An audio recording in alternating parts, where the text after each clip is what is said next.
தமிழ்நாட்டில் முதல் நாள் தங்கலான் செய்துள்ள வசூல் எத்தனை கோடியா?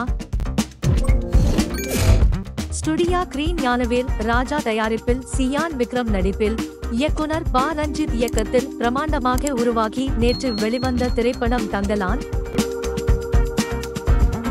இப்படத்தில் விக்ரமுடன் இணைந்து பார்வதி, மாளவிகா மோகனன், பசுபதி, டேனியல் உள்ளிட்ட பலரும் நடித்திருந்தனர்.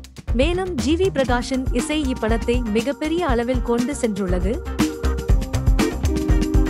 மக்கள் மத்தியில் கலவையான விமர்சனங்களை பெற்றுள்ள இப்படம் முதல் நாளே உலகளவில் 25 கோடிக்கும் மேல் வசூல் செய்துள்ள நிலையில் தமிழ்நாட்டில் செய்துள்ள வசூல் குறித்து தற்போது தகவல் வெளியாகியுள்ளது. அதன்படி தமிழ்நாட்டில் முதல் நாள் மட்டுமே 17 கோடி வரை தங்கலான் திரைப்படம் வசூல் செய்துள்ளது. இந்த ஆண்டில் இதுவரை வெளிவந்த திரைப்படங்களில் முதல் நாளே அதிகம் வசூல் செய்த திரைப்படங்களில் தங்கலானும் இணைந்துள்ளது.